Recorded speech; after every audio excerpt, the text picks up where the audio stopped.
que habían mantenido un régimen autoritario mucho después que otros, porque la Segunda Guerra Mundial, por suerte, acaba con esos regímenes autoritarios o totalitarios en Alemania, en Italia, pero sin embargo en Portugal y en España pues se van a mantener algunas décadas. Y en Portugal en 1974 la Revolución de los Claveles acaba con eso y empieza un proceso constituyente que da lugar a la Constitución de 1976. Gran paralelismo con España, que como hemos visto entre 1975 y 1978 se produce también ese proceso constituyente. Bien por la Constitución portuguesa, pero también hay diferencias. La Constitución portuguesa, si queremos, es más progresista, tiene una mayor influencia socialista. En la regulación de los derechos encontramos muchos derechos de nueva generación, más avanzados que los que encontraríamos en Francia, en Alemania, en Italia, bastante más, y que aparecen primero en Portugal y luego ya enseguida en España. Por ejemplo, el derecho al medio ambiente. Aunque en los sistemas nórdicos ya existía alguna regulación desde los años 60, pero a nivel constitucional, y con este rango lo vamos a encontrar ya en Portugal, justo 2 años antes que en España. O la regulación de los derechos en el ámbito de la informática, o la regulación de derechos en el ámbito de la educación física, el deporte, el ocio, aparece en Portugal, lo volvemos a ver en España.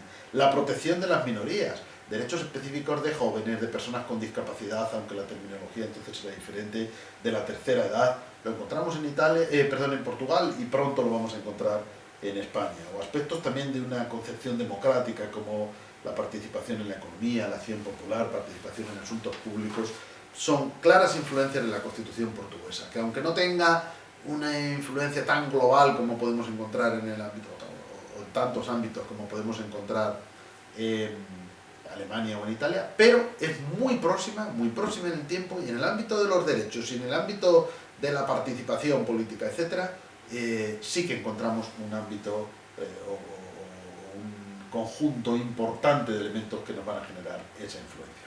Pero con esto no podríamos terminar. También encontramos influencias que van más allá de este constitucionalismo de Europa occidental posterior a la Segunda Guerra Mundial, porque pensemos que todos los sistemas que yo he mencionado son repúblicas. Por lo tanto, en la regulación de la monarquía las influencias no nos vienen por ahí, más bien nos vienen de los países anglosajones, de Inglaterra y de los países nórdicos, ¿no? Ese concepto de monarquía parlamentaria es propio de los países nórdicos. La monarquía parlamentaria significa el rey reina pero no gobierna, ¿no? Eso es un principio, como digo, propio de las monarquías nórdicas y de Inglaterra. Y en algunos aspectos pues nos va a llegar ese tipo de influencias.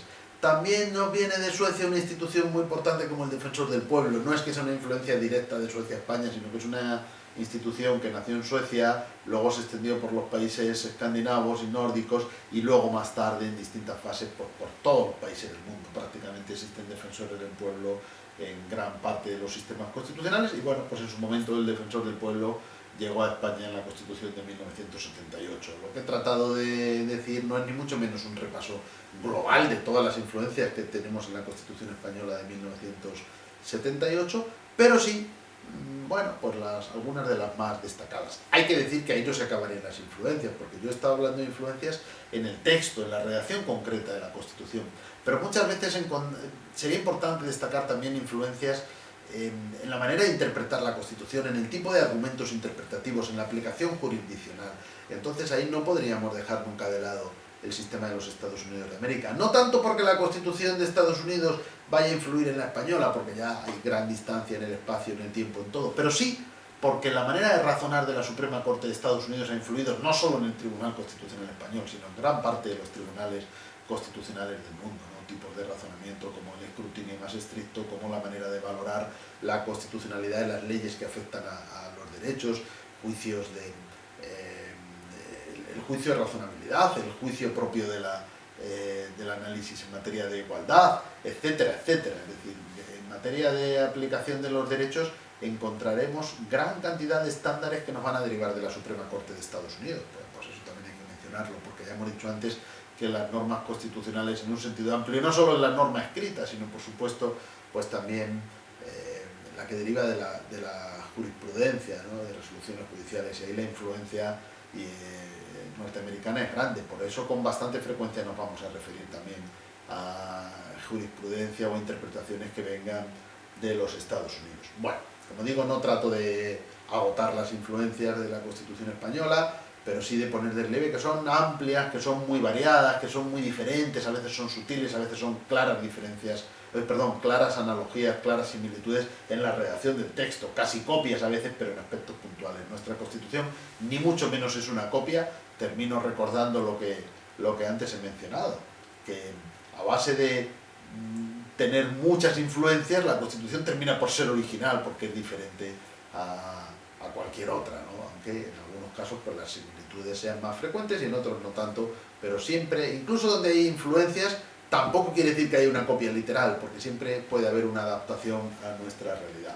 Y bueno, también hay que apuntar, aunque este no sea nuestro tema, pero hay que constatar que a su vez nuestra Constitución luego ha influido en otras posteriores. Esto se nota bastante en algunas constituciones hispanoamericanas o latinoamericanas que han recibido influencia notoria de la Constitución de 1978, sin que sean tampoco una copia ni mucho menos, sino entre las diversas influencias que han tenido, está esa influencia española.